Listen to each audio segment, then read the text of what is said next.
So welcome back. Let's continue our conversation with another quote from history, as the insights from travelers to Russia in the past can actually shed a lot of light on modern Russia. And to an extent, that's because Russia is a society anchored in the deep past. Marquis de Christine was a French aristocrat who traveled through Russia in the 19th century after having experienced the turmoil of the French Revolution. And that experience of traveling in Russia turned him from a conservative to a liberal political thinker. This is what he says.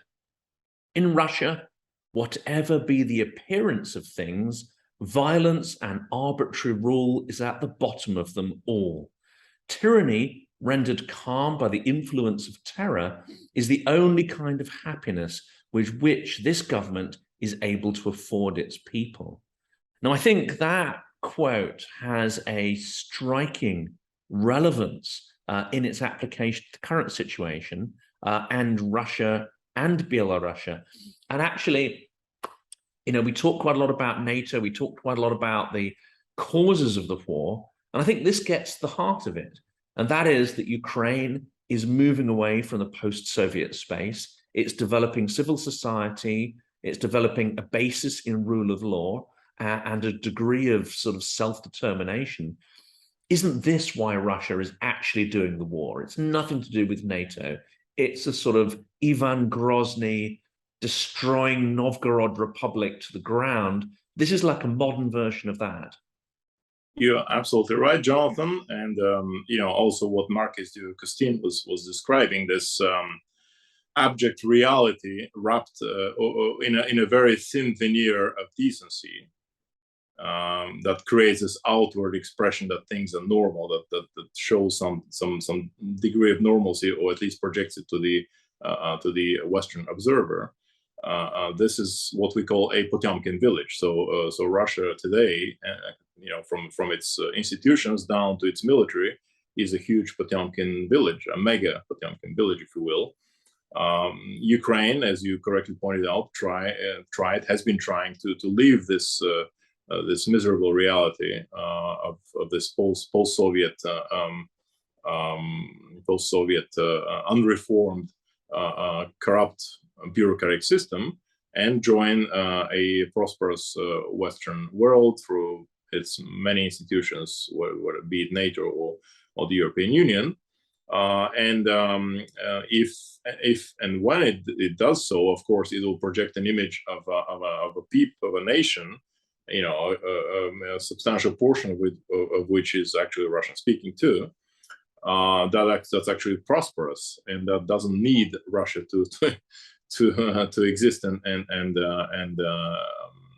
it doesn't depend on Russia for its well-being. And this, of course, is the greatest danger for Putin's regime, Putin's hold on Russia, because the centrality of the center of gravity, rather, of the regime, of course, its survival. And then if you have established a control over a population for 2 decades, claiming that your raison d'etre, the reason for the existence of you and your confidence in power, is the stability that you bring, and then suddenly your neighbor, also to a certain extent Russian speaking, performs much better, has a better economy, reformed political and legal system, and a better military now, effectively. What do you have to show for to your people? And therefore, crushing Ukraine, or at least, this demilitarization actually means deindustrializing Ukraine, destroying all important industries there. So, almost like Russia's trying to to push Ukraine back into some sort of a medieval reality, pre-modern reality. It won't succeed, but that's the intention. And of course, it's behind all of this. It's all driven by this primitive zeal, but also by this really envy of the success of Ukraine as a neighbor that was able to that dared to try to depart this Eurasian fold, if you will, that Putin has been designing so carefully over the last couple of decades. And of course, under the Soviet Union, we knew that communism, like many religions, wants to propagate itself, and is quite aggressive in exporting its ideas because, right or wrong, the Soviet Union, many people believed those ideas were correct. So why wouldn't you want to share them? Now, in a kind of perverse way, modern Russia also thinks it has an idea, and it is actively trying to export it, isn't it, to Ukraine. They don't just want to take territory. They don't just want to raise industry to the ground. They want to export the lawlessness, the kleptocracy, the coercion, and of course, the infrastructure of propaganda, because they know that if those things are embedded in Ukrainian society, they can manipulate society. And in fact, isn't also true that we've sort of let our guard down a bit in the West, and we actually have allowed some of these Russian methods to penetrate our societies as well with with corruption and influence. Yes, Jonathan, all of these techniques, of course, are unfortunately a fact, and this is all true. And to this, I would add on top of all of it is this total control of the ruling elite over not only the population of the country, but also over its resources. So the Eurasian model, effectively, you described the Eurasian political model. I mean, it uses a geographical, denomination. Eurasia, that is, Europe and Asia. Supposedly Russia lies at the, covers both pieces of both continents. But in a notional sense, it is this total control of whoever is in power, effectively lack of accountability. So why I'm saying this, because you mentioned that the communist ideology was so attractive. Well, unfortunately, this lack of accountability also tends to be quite attractive. And you see this propagate in the most unusual places. I mean, think of countries like Hungary, I might say, a European, EU, and NATO member, where you have a certain fascination with certain tenets that are displayed by the Russian regime, and of course some unusual affiliations. And that's a nation that has been crushed, by the way, by both the Soviet and the Russian Empire in 1848. At the behest of the Austrian Empire at the time, before it became Austria-Hungary, and in 1956. And so you see that this, unfortunately, this corrosive, corrupting model is also quite contagious. Let's put it that way. Yes, it definitely is. So why use abstract ideology, the greatness of some fictitious communist regime, where you can actually go to a certain dictator and say, hey, accept our military aid, we'll send Wagner mercenaries, there's those corruption deals, and with kickbacks, keep the West away, give us bases, and then you'll stay in power indefinitely, and look how good we have it in the Kremlin. I'm simplifying it, of course, but this model is the new, in many ways, supported by corruption, by propaganda, and other tools of hybrid penetration of both the West and of other societies across the world, is the new danger, the new proliferation of communism that you spoke about. This time much less ideological, much more cynical and pragmatic. It's more like a sort of invasive pathogen just trying to reproduce itself as a survival mechanism. Now, let's assume Ukraine wins. I know, I'm not a journalist, and this is a fairly partisan podcast, so we want Ukraine to win, and we want them to win absolutely and in an unambiguous way. But the Russian system we've described here, even with the fall of Putin, this kleptocratic underpinning of the system, this corrosive methods that they export in all their occupied territories, these aren't going to go away, are they? this attempt to degrade truth and destroy a rules-based order, they're going to carry on trying in different ways.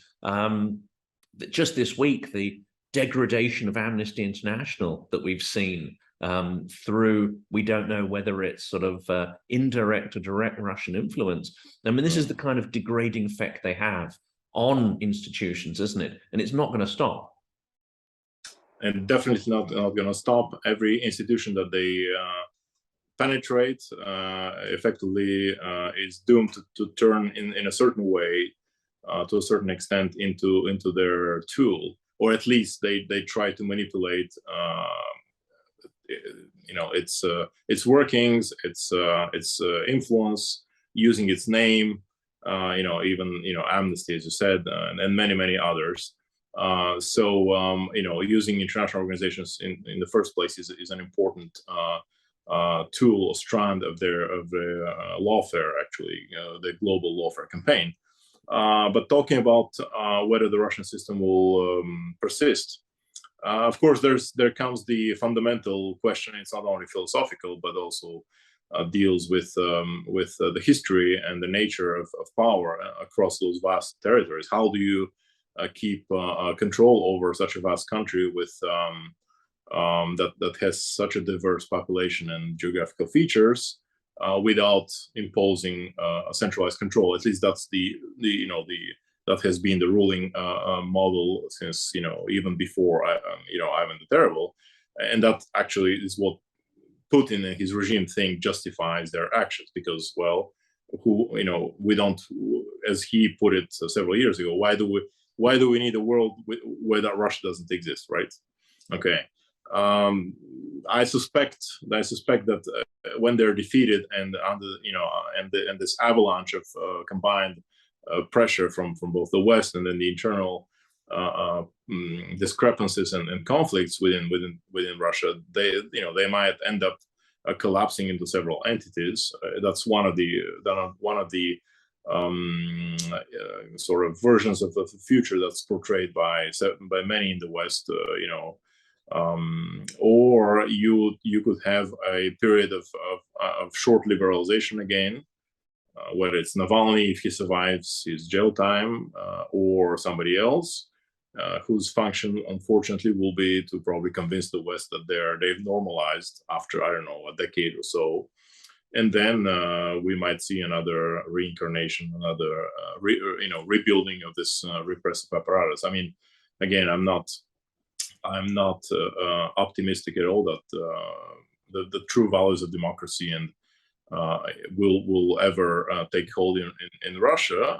It's because this model of centralization makes it almost impossible. If you are sitting on top of such vast natural resources that you can misappropriate, why would you need Uncle Ivan from the taiga to control what you do and tell you not to do what not to spend lavishly, etc. I mean, so again, I'm simplifying, but it's a very convenient model and one for which has repeated itself so many times throughout history. And I think that's a really fascinating point. And in listening to a lot of videos and interviews with Russian oppositionists, you see this debate playing out amongst them as well. If you go back a few years when Navalny was still free and he had a bit of a nationalist period, I've heard it said, that's why he's eyed with some suspicion in the West and especially in Ukraine as well. But I've heard interviews saying that he went through the nationalist phase simply because he knew he couldn't get elected unless he adopted some of that sort of nationalist imperialist rhetoric. And I've also heard Khodorkovsky talk about this. You go back a few years, he would have said that he wasn't for the breakup of Russia. He wasn't for the decentralization process. In the intelligentsia believed they could transform Russia without decolonizing it. I think many of these oppositionists have now changed their views in that the only way to get a democratic process going in Russia is to have some kind of federalism or even a complete breakup. Do you think that reflects accurately the debates are going on? Yeah, I think this is very much the nature of the debate these days, and of course, I'm well aware that Navalny, with all his credentials of opposing Putin's absolutist control of Russia, is viewed with a certain dose of suspicion within Ukraine, especially because, in particular, because of his statements that seem to justify the annexation of Crimea and the overall nature of the so-called Greater Russian imperialism, Великорусская idea. Okay, and so again, think about it.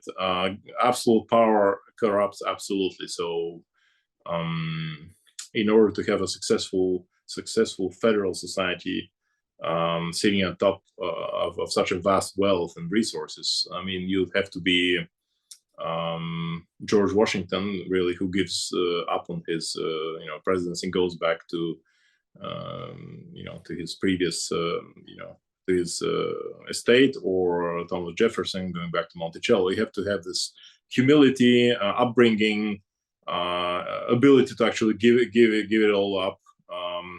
Otherwise, I think the centralizing tendencies within Russia will always try to trump this decentralization, which is of course very much needed. All the nations within, I mean, the ethnic groups and various nations, of course, need to be represented in a real sense. But again, I fear that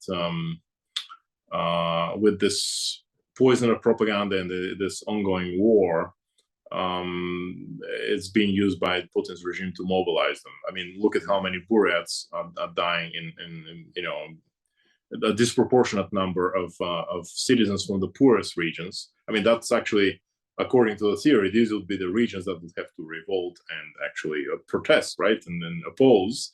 But suddenly they're drawn from the ranks of exactly those young boys and thrown into the meat grinder. Of course, some I'm sure are unwilling soldiers, but others may go out of ideological as well as financial reasons. Yeah, let's not underestimate the ability of this regime to manipulate its own population, and but let's hope for a better outcome. And there are only two more topics I want to touch on because we are running out of time.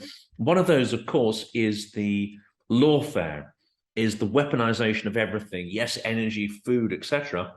But also, Russia weaponizes law. And what we see in Ukraine and the occupied territories is a kind of quasi-legal referenda that are going to be taking place, don't we? I mean, can you describe a little bit what is going on here and why this is such a mockery of due process as we understand it?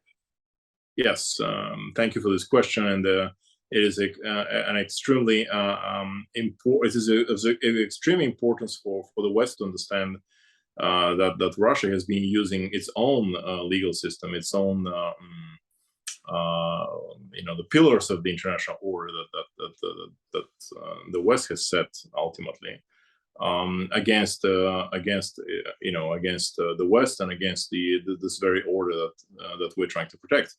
The way they do it is by employing this concept of lawfare. I know it's a word that not so many people know or understand. The term itself was coined around 2009 by Professor Charles Dunlop, who is now teaching at Duke University in the US. He's a former US Air Force general, but also a military lawyer. So back in the day, he envisaged or meant to describe more the way the law is employed in military situations. But with Russia's actions against Georgia and then later, of course, against Ukraine, lawfare has suddenly taken its place as one of the primary tools of hybrid warfare.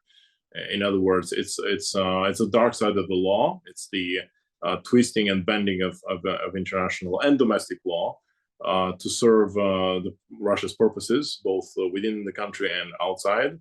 and at the end of the day, to make everything look legal. Everything that they do is made to look as if it complies with international law itself. That's, you know, what some of it we've been discussing earlier. And of course, the referenda are the primary tool of this lawfare, because they designed in such a way that they portray both to the Russian audience, the Russian people, and to the world as that, you know, it was all legal. That it wasn't really an occupation of sorts. It was the people on the ground chose to go out and vote and become independent, and the next day they joined Russia, which is the case with Crimea on the 16th of March, and then one day they were independent, and then on the 18th of March 2014 they voted to join Russia. And so and the referenda, of course, is not the only tool, but they're some of the most powerful, I would say, and most convincing for the domestic audience, because they can point out and say, look, you know, your brethren there now in Zaporizhia or in Kherson, they voted to secede from the country, the Ukraine, which is run by Nazis, fascists, America, NATO, whatever, and they chose to return to Mother Russia. Again, nobody in the West will accept that, but again, it creates this aura of fake quasi-legality. And of course, as I said, they in this case they selectively pick up one of the international legal principles, that of self-determination over the sovereignty of a nation, and therefore these are quite difficult to counter. I mean, nobody recognizes the annexation of Crimea, right? But you know, how have we been able to counter it in international legal terms? It's a difficult, it's a very complex process, and by creating facts on the ground with the occupation of portions of Zaporizhia, of the Ukrainian south, the hope of the Russian leadership is that they can have at least the outward appearance of legality, so they can then assert that these are their territories, that they're actually protecting against a Ukrainian invasion. That is, the people have spoken, and now the Russian army is there as a legitimate protector of this new legal reality on the ground. And that leads nicely to the last question. And I think I'm going to refer back to Christine for this last question. He pointed out in quite harsh ways that the Russia he saw in the 19th century was extremely expert at copying the superficial elements of civilization. You know, whether it was in the beautiful architecture and the material representation of the culture that he saw there, they were very good at borrowing elements from, you know, Dutch, Italian, French, German, English. They were taking elements from all of these civilizations. But what they weren't copying was the mechanics that had produced that civilization. That is, the legal mechanics, the social mechanics, the political mechanics.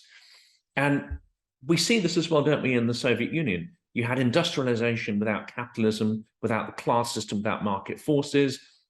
And in the 90s to the present, you had consumerism, but without a real citizenry, without rule of law, without civil society. And really, the question here is that Ukraine seems to have evolved or started to evolve many of these mechanics of the Western world that produced all this material culture. And what Russia's doing is seeking to sort of crush the mechanics, not just, you know, the material expression of that culture. Let's hope they don't succeed. But do you think there's a real connection there between what Christine saw in the 19th century and what we see in Russia today? Absolutely, and this is really one of the greatest predicaments, one of the greatest tragedies of Russia as a nation and as a state, and one of the greatest obstacles to any Russian regime's ambition to actually develop the country and turn it into a superpower, because their leaders, and it all started with Peter the Great, right? He goes to the Netherlands and he's fascinated with the Dutch Navy, and then takes even the Dutch flag and kind of rearranges it, and then goes to Britain and is fascinated with the early stages of the industrialization. So this European wealth that he sees, he decides that it's a product of its purely material progress, that machines equal development, which is exactly the mistake that Stalin did. This superficial modernization, and what did Peter do? Well, he started importing all these machines, ships, etc., and he will put serfs into trying to operate them. And the same was true about Catherine the Great. So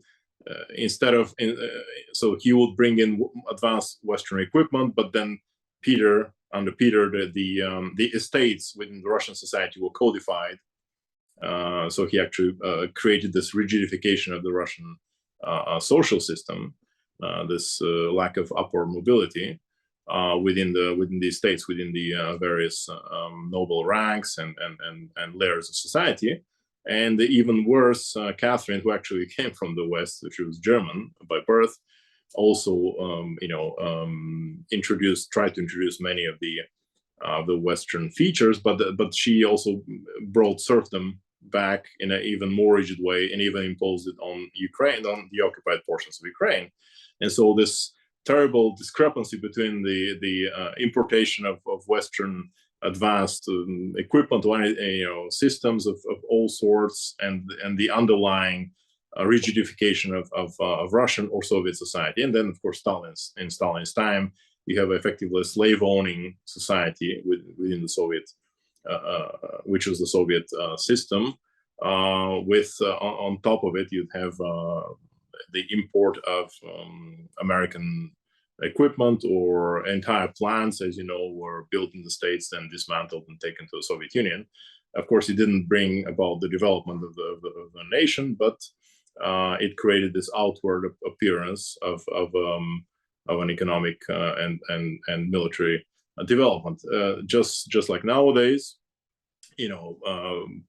after the collapse of the Soviet Union and the troubles in the troubled years of the decades of the 90s, Putin and his confidants, if you will, I mean, they also thought that let's bring in more Western goodies, let's put it that way.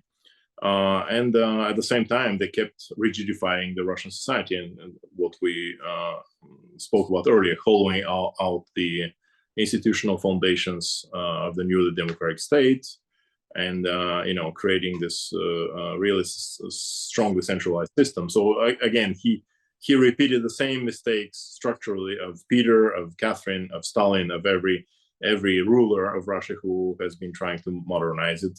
And again, he created this fake impression that material progress equals development. And of course, Ukraine, because in Russia changes take place from top to bottom, and in Ukraine traditionally, because of its historical development of smaller self-organizing units, the Cossacks, and then other communities, it has a much more vibrant and alive community self-organizing system. Of course, this comes with many birth pains, with trials and errors, imperfections, corruption, instability, all the things. Instability, exactly. But it's organic, it's natural, and that's the way it's supposed to be. And it works when it grows from bottom to up. And then Putin saw this as a potential success of this most hated of the former, what he sees as former Soviet republics, and decided to crush it from top to bottom. And so what we see are those two competing trends, and I'm more than positive that this homegrown resistance, this spiritually, but also in a military sense, in a social sense, in an economic and political sense, this mobilization of Ukraine will trump the centralized, top to bottom, aggressive attempts by Russia to crush independent Ukraine.